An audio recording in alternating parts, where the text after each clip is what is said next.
Este año, 2021, celebramos el 40º aniversario del desarrollo del microscopio de efecto túnel, una inmejorable ocasión para rendir homenaje a las personas que lo inventaron y desarrollaron y conocer cómo funciona este sorprendente instrumento. Mostraremos quiénes fueron sus inventores, cómo funciona, para qué sirve, qué técnicas afines se han desarrollado y, por supuesto, hablaremos de los pioneros de la técnica en España. Lamentablemente, dos de esos pioneros nos dejaron en 2020. Juan José Sáenz Gutiérrez, alias Mole, y José María Gómez Rodríguez, alias Chema. Este vídeo es también un homenaje a su inolvidable legado.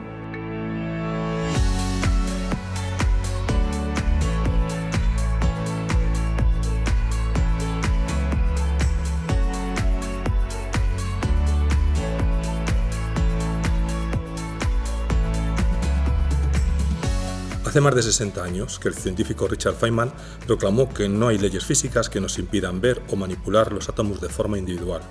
Si esto no se podía hacer, era porque éramos y seguimos siendo muy grandes y además algo torpes. Necesitábamos instrumentos sofisticados para acceder a estos tamaños tan diminutos. Desde hace varios siglos disponemos de microscopios ópticos que permiten resolver objetos de tamaño de una micra. Hace casi 100 años se inventaron los microscopios electrónicos, mucho más potentes, pero todavía los átomos seguían sin poderse visualizar. Esto se consiguió cuando Gerd Winick y Heinrich Rohrer, investigadores del laboratorio de IBM en Zúrich, construyeron el primer microscopio de efecto túnel, STM por las siglas de Scanning Tunneling Microscope. Su revolucionaria invención mereció el Premio Nobel de Física del año 1986. A lo largo del vídeo, las personas que usan estas sorprendentes herramientas nos contarán cómo funcionan, para qué sirven y cómo los científicos y científicas de nuestro país han contribuido a su desarrollo. Cuando se inventaron microscopios electrónicos como este que tengo aquí, el hombre tuvo acceso al mundo micrométrico de la micra, 1000 veces más pequeño que el milímetro, y así pudo construir todos los circuitos integrados y se desarrolló todo lo que se llama microelectrónica, que cambió nuestra sociedad. Pero hace unos 30 años pasó algo especial. Se descubrió un nuevo tipo de microscopio, el microscopio de efecto túnel, basado en una propiedad cuántica de la materia. Y con algo tan pequeño como esto, se tuvo acceso al mundo del nanómetro, 1000 veces menos que la micra. Al llegar al nanómetro, al llegar a este tamaño, aparecen propiedades nuevas. Y esas propiedades nuevas hacen que podamos tener o podemos fabricar una tecnología diferente, más potente en menos espacio. Eso es la nanotecnología. Las microscopías de proximidad han sido fundamentales para la expansión de la nanotecnología, principalmente porque es la forma ideal para obtener información de un solo objeto en vez de hacer una especie de promedio de muchos. El STM y los SPM en general lo que supusieron en su momento fue el hacer realidad la nanotecnología, que era una idea en un momento de Richard Feynman y se pudo hacer realidad gracias a tener herramientas que permitieron hacer experimentos. El STM consiste en una punta metálica muy afilada que acercamos a la superficie que queremos estudiar a una distancia inferior a un nanómetro. A esta ínfima distancia los electrones saltan entre la punta y la muestra, o viceversa, dando lugar a la corriente de efecto túnel, que da nombre al microscopio. Si situamos la punta del microscopio en un tubo piezoeléctrico y aplicamos un potencial entre los lados, vamos a conseguir que la punta se mueva lateralmente. Cuando movemos la punta lateralmente sobre la superficie, la punta va a ir describiendo perfiles que nos muestran cómo es la muestra. Aquí, dentro de estos equipos, tenemos las presiones más bajas que se pueden obtener en la Tierra. Esto es lo que se llama ultraalto vacío. Y es muy importante porque es la manera de poder estudiar, por ejemplo, las superficies de los materiales sin tener que preocuparnos por los contaminantes atmosféricos. Esto, que es el microscopio, lo introducimos aquí dentro y luego vamos a través de estos ganchos, llevar la muestra que queremos estudiar, la superficie del material que queremos estudiar hasta él, para poder ver cómo son sus átomos o cómo son los nanoobjetos, las moléculas, lo que queramos estudiar sobre esta superficie. Subir o bajar la temperatura cuando hacemos medidas con un microscopio de efecto túnel nos da mucha información sobre la dinámica de átomos o moléculas en superficies. Es una cosa que se puede hacer con ese tipo de sistemas. Mediante el microscopio de efecto túnel no solamente vamos a obtener imágenes estáticas, también podemos tomar imágenes sucesivas y luego al representarlas estudiar procesos dinámicos que ocurren en las superficies, tales como difusión o reacciones. Los electrones túnel pueden excitar las vibraciones entre dos átomos que ocurren a una energía muy bien definida y esa energía nos da información de cuáles son los átomos que están vibrando. no solamente vamos a obtener imágenes de las superficies, también vamos a poder modificar las superficies a escala nanométrica.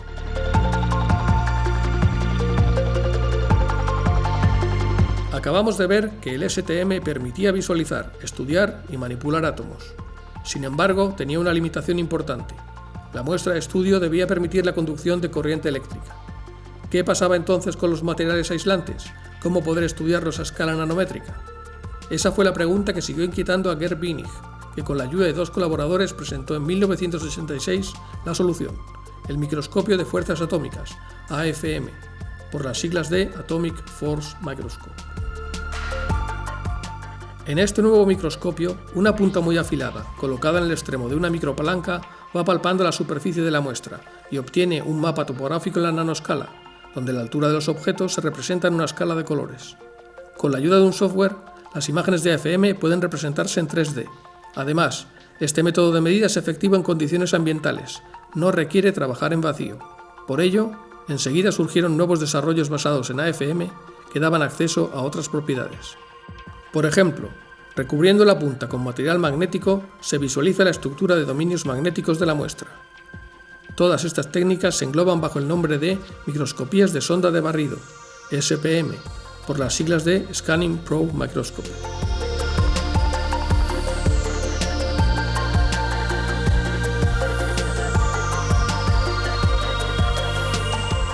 Pues esto que hay aquí es el primer microscopio de efecto túnel que hubo en España y uno de los primeros microscopios de este estilo que hubo en el mundo.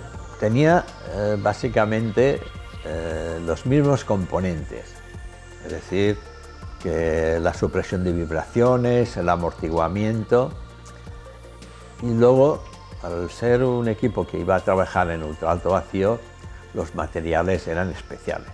Vino en 1984 y se hizo en los laboratorios de IBM en Zúrich. Lo hicieron los descubridores de la técnica, Gerd Binnig y Henny Rohrer, y su técnico, Christoph Gerber, que fue el que realmente lo montó y lo construyó. Ese técnico era una persona muy, que sabía todo sobre el microscopio.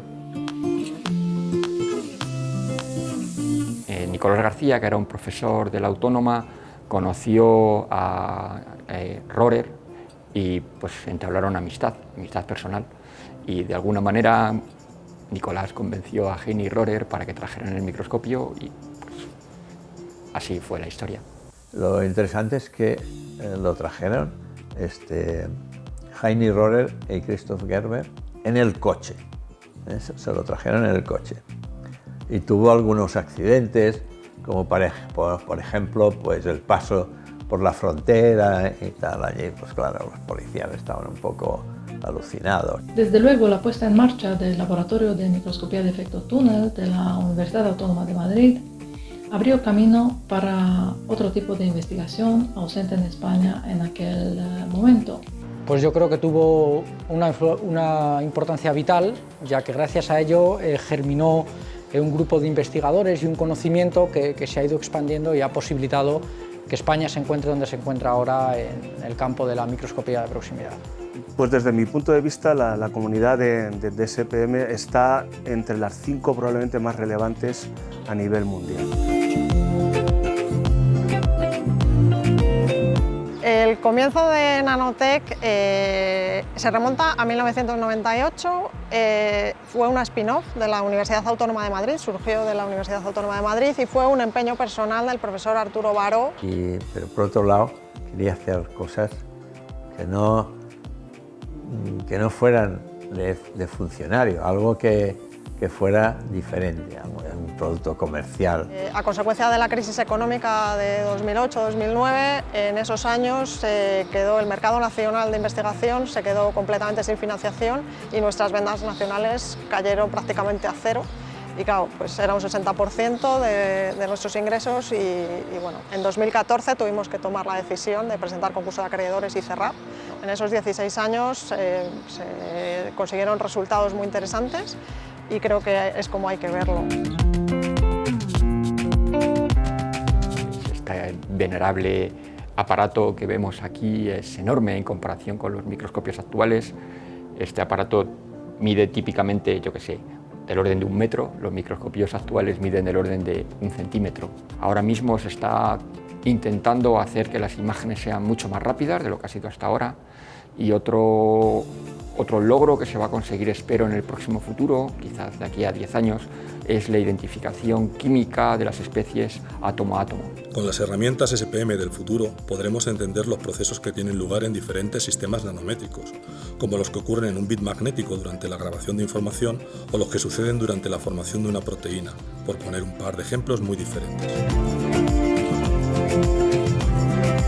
Os preguntaréis qué ocurrió después de que el segundo STM del mundo llegara a España. Tras una estancia en Zúrich con los inventores, Arturo Baró, con el apoyo de Nicolás García, puso en marcha el laboratorio de microscopía de efecto túnel. Heini Rohrer siempre mantuvo un vínculo especial con España y en particular con la Universidad Autónoma de Madrid. Bajo la dirección de Nicolás García y Arturo Baró se formaron numerosos científicos y científicas que desarrollaron su carrera en diferentes centros de prestigio internacional. La enorme actividad de esa escuela de microscopía lleva a crear un congreso español sobre esta técnica, que en el año 2000 se consolida bajo el nombre de Congreso de Fuerzas y Túnel. En el 2020 debería haberse celebrado el 20º aniversario del Fuerzas y Túnel, pero no fue posible por la pandemia del COVID-19.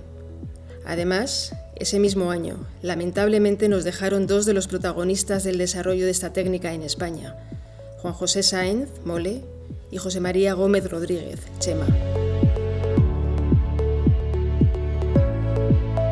El profesor José María Gómez Rodríguez realizó su tesis doctoral bajo la dirección de Arturo Baró en 1992. Tras una estancia en el CNRS de Grenoble entre el 94 y el 95, vuelve a la Universidad Autónoma de Madrid con la idea de construir un nuevo microscopio de STM de temperatura variable. Desde 2000 estuvo al frente del grupo de investigación Nano-SPM, por el que han pasado muchos estudiantes que han acabado siendo brillantes investigadores e investigadoras. Científico exigente y riguroso, capaz de embarcarse en grandes proyectos que afrontaba con la seguridad de que trabajando duro se alcanzan las metas. Un amigo dispuesto a ayudar, con gran sentido del humor y muchas ganas de vivir, como demostró hasta el último momento. Yo entré en el mundo de la STM porque fui a una charla que dio Arturo Baró. Yo era estudiante de física, no había visto nunca un STM y de repente en aquella charla vi átomos. Me quedé alucinado. Yo había leído sobre esta técnica, pero aún así me costaba creer que de verdad se podrían ver los átomos de una superficie. Empecé a buscar un sitio en el extranjero para poder aprender sobre esta técnica. Lo que había estudiado en papel lo iba a ver en realidad y pues fue eso, me impactó ser capaz de ver átomos e incluso, como él decía, no puedes solo verlos, sino que puedes tocarlos. Y yo recordaba, cuando estuve estudiando la carrera, había salido en El País un periódico en el que se veían como átomos moviéndose dentro de una huevera y el autor principal de ese trabajo era Chema. Entonces él me contó, me dio la posibilidad, dijo, si trabajas aquí, trabajarás con estas máquinas que te permitirán ver los átomos. Y me hizo, digamos, una oferta que no pude rechazar, me apeteció mucho, vamos. Y me acuerdo que el primer día de clase nos invitó a los alumnos, a los que quisiéramos, pues ir a su laboratorio a ver lo que hacían y aprendí tantísimo que me gustó un montón y cuando Chema me propuso quedarme con ellos al acabar la carrera para hacer el doctorado, pues no lo dudé. En el momento en el que entré en el laboratorio lo que noté es una jovialidad, un buen ambiente extraordinario en el grupo y además no solo eso, sino una sensación de que se estaba haciendo algo relevante, ¿no? Algo ciencia de primera clase, ¿no? Una de las frases más famosas de Chema era que una tesis doctoral no se acaba con trabajar 10 horas al día. Y él se sentaba con nosotros para poder entender mejor qué es lo que observamos en las imágenes. Construir estas máquinas es muy complejo, pero él controlaba los detalles de tal manera que estaba convencido cuando empezaba el proyecto que ese proyecto iba a funcionar y lo sorprendente es que tenía razón, funcionaba. Como profesor y como tutor era muy paciente. Chema era una persona muy exigente y con una visión muy crítica. Sensato, persistente y generoso.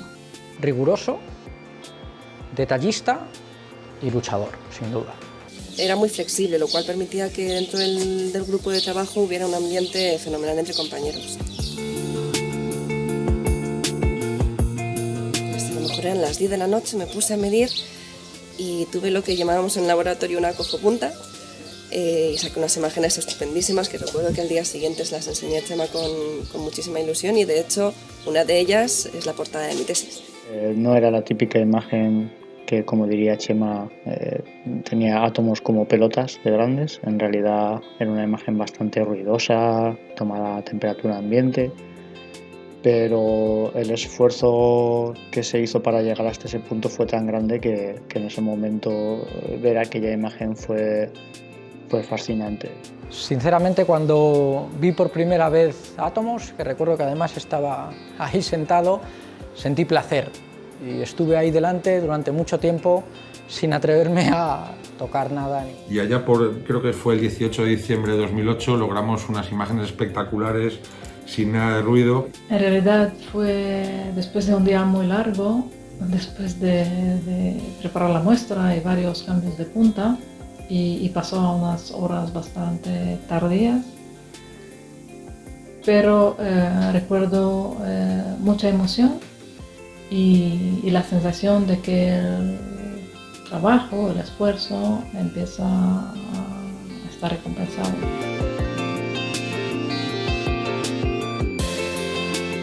Juan José Sáenz, Mole, fue catedrático de la Universidad Autónoma de Madrid.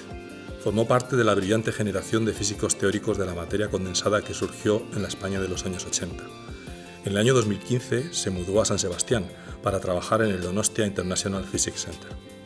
Mole fue uno de los pioneros que desarrollaron modelos para comprender cómo funcionaba el STM. Más adelante, estudió cómo se propagan electrones y fotones en diferentes sistemas de tamaño nanométrico. En los últimos 20 años, alcanzó renombre internacional por sus trabajos en el campo de la nanofotónica. Mole fue una de esas personas que supo transmitir el entusiasmo y la pasión por la física. Fue un excelente compañero con el que embarcarse en aventuras científicas, un incansable generador de ideas que siempre compartía frente a una pizarra o en soberbias veladas.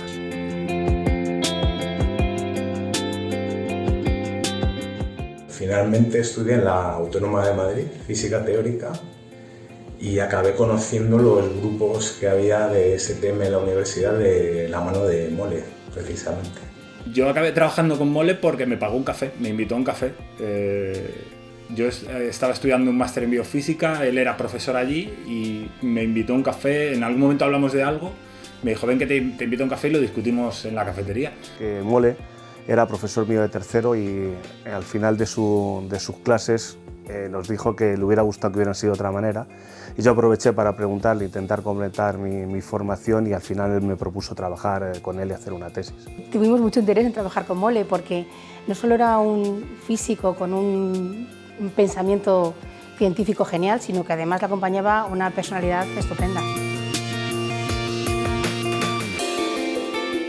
Era muy interesante ver cómo funcionaba su cabeza y cómo, discutiendo delante de una pizarra, iban apareciendo ideas. Era fascinante ver cómo evolucionaban las ideas y cómo se iban resolviendo los problemas, ¿no? Pero era divertido. Fui a su despacho, él estaba al fondo del despacho, yo en la puerta, le enseñé la gráfica e inmediatamente él me dijo, eso está mal. Cuando ya me calmé un poco me explicó exactamente por qué estaba mal y por qué lo había visto inmediatamente desde el fondo del despacho. Estábamos trabajando, debían ser como las 6 de la tarde, una cosa así, y estábamos trabajando en un pizarrón negro a voces, y tuvo que incluso venir otro investigador porque pensaba que de verdad estaba pasando algo, porque nos estábamos diciendo cosas divertidas. Una particularidad de Mole es que decía que él en realidad estaba interesado en resolver problemas en los que no necesitara un superordenador. Él lo que hacía era pensar en estos problemas muy complejos y simplificarlos, de forma que solo tenía un PC. Dos átomos sobre una superficie se movían de forma colectiva por la interacción entre ellos mediada por el sustrato. Y ese trabajo lo hacíamos Chema y yo. Tuvimos que, para poder entenderlo bien, colaborar con Mole, y yo ahí aprendí las dos visiones de la ciencia: el detalle, que era la visión de Chema, y la visión más desde fuera, más global, que era la visión de Mole. brillante, honesto, colega. Era un genio. Intuitivo, jovial y desde luego amante de sus amigos. Mole era muy divertido, Mole era brillante y Mole, esto no es un adjetivo, pero no me resisto a decirlo, Mole era familia, Mole era mi familia. Hace 40 años el mundo de la investigación estaba muy masculinizado y el campo del STM no era una excepción. En el departamento de la Universidad Autónoma de Madrid, donde se instaló el primer microscopio, el número de mujeres no llegaba al 5%. Carmen Ocal, pionera del uso del STM en España, fue la primera profesora titular de ese departamento. Recientemente, diferentes iniciativas como el 11 de febrero están fomentando las vocaciones de niñas y jóvenes en estos campos. No se ha alcanzado todavía la igualdad de género, pero vamos encontrando más mujeres que trabajan en microscopía de efecto túnel. Por otro lado, la presencia de mujeres sí está más equilibrada en el campo de la microscopía de fuerzas en sus diferentes variantes. Como hemos visto, las técnicas SPM son uno de los campos donde la investigación en España está en vanguardia a escala internacional. Por eso, a los chicos y chicas que nos estéis viendo y estéis pensando iniciar una carrera investigadora, os animamos a que lo hagáis en este sector. Tenéis a vuestra disposición equipamiento instrumental y herramientas de simulación al más alto nivel para aventuraros en el nanomundo. Chema y Mole son dos claros ejemplos del entusiasmo, la dedicación, el rigor y la alegría con los que se puede y se debe investigar. Y por último, queríamos agradeceros a todas y a todos por habernos acompañado hasta aquí. Gracias por vuestro interés en convertiros en expedicionarios al nanomundo por unos minutos. Y gracias por participar en nuestro sentido homenaje a dos pioneros y amigos.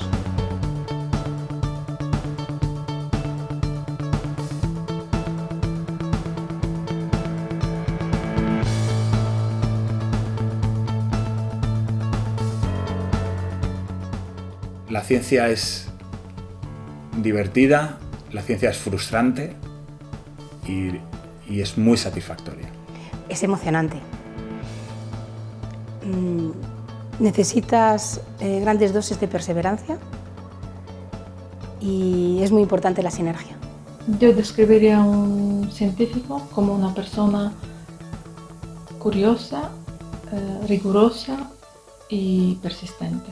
Fundamental, relevante y honesto. Es un trabajo precioso, siempre que tengas una mente creativa, que también seas capaz de resolver problemas sin venirte abajo y como tercer adjetivo, yo creo que también tienes que ser muy paciente. Excitante, divertido e inesperado. Ilusionante, sorprendente y, por qué no, infantil.